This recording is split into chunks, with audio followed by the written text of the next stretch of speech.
Hey everybody, Well Bespoke here. I'm recovering mentally from this past weekend. I went from 78 to 85 crafting in about 2 days. So my mind is basically made in some sort of liquid jelly instead of regular brain matter. So I just wanted to show you guys what I did. I did charter ship crafting, which if you're not familiar is about 70K an hour. I needed about 1.6 mil XP. So I kind of lost my mind a little bit. So enjoy that. All right, so just let me run you through exactly what happened here and what the thought process was.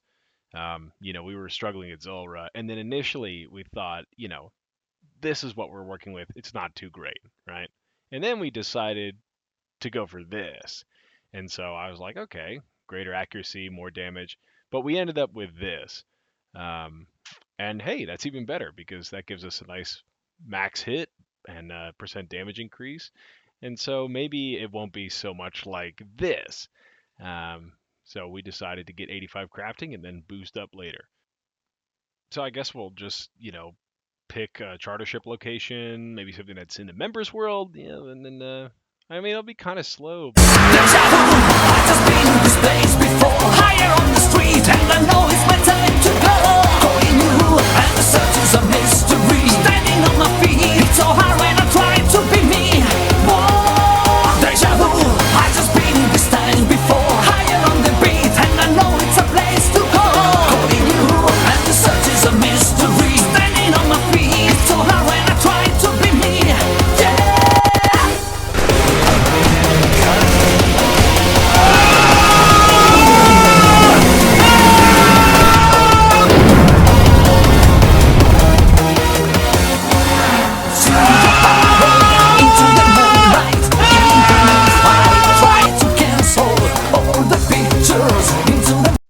It was at this point that I just kind of hit a brick in the wall.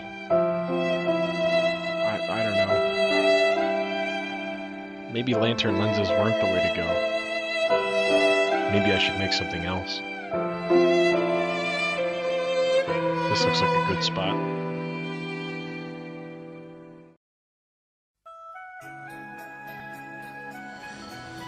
I used to go to work and I'd look at the subway trains pulling into the station and think about jumping in front of them. I actually did go for a walk in a subway station downtown Boston once. Just wrote a suicide note. I was dressed up in my suit, walked out of my office, and walked into a tunnel at Park Street Station. Walk out the door, you see someone that you know, and they ask you how you are, and you just have to say that you're fine when you're not really fine, but you just can't get into it because they would never understand.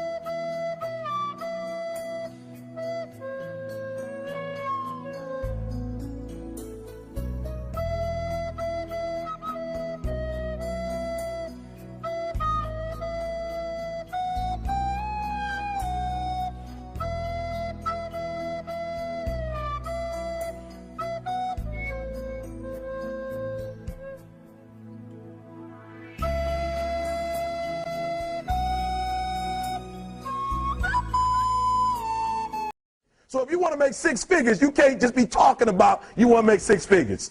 You hear what I'm saying to you tonight? If you do the three things I tell you to do tonight, I guarantee you, whatever it is you want to do in life, you'll be able to do. You will be able to accomplish whatever you want to academically, financially, relationally, whatever. So three things. All right, now I'm going to tell you the story. I got to get out of here. And the story is about, you guys have probably heard about this before. It was a young man who, he wanted to make a lot of money, and so he went to this guru, right? And he told the guru, I want to be on the same level you on. And so the guru said, if you want to be on the same level I'm on, I'll meet you tomorrow at the beach at 4 a.m. He like, the beach? I said, I want to make money. I don't want to swim. Guru said, if you want to make money, I'll meet you tomorrow, 4 a.m. So the young man got there at 4 a.m. He all ready to rock and roll, got on the suit, should have wore shorts. The old man grabs his hand and said, how bad do you want to be successful? He said, real bad. He said, walk on out in the water. So he walks out into the water. Watch this. When he walks out into the water, it goes waist deep. So he like, this guy crazy. Adrian, he like, I want to make money. He got me out here swimming. I didn't ask to be a lifeguard. I want to make money. He got me in. So he said, come out a little further. Walked out a little further. Then he had it right around this area, the shoulder area. So this old man crazy. He making money, but he crazy. He said, come on out a little further. Came out a little further. was right at his mouth. My man like, I'm about to go back in here. This God is mine. So the old man said, I thought you said you wanted to be successful. He said, I do. He said, walk a little further. He came, dropped his head in, held him down, hold him down. My man getting scratching, holding him down. I got you. I know you brushed it out, but I got you. He had him held down. I need you for an illustration. He had him held down. Just before my man was about to pass out, he raised him up. He said, I got a question for you. Somebody answer the question for me. He said, when you were underwater, what did you want to do? I mean, frankly, just kind of wanted to stop crafting. So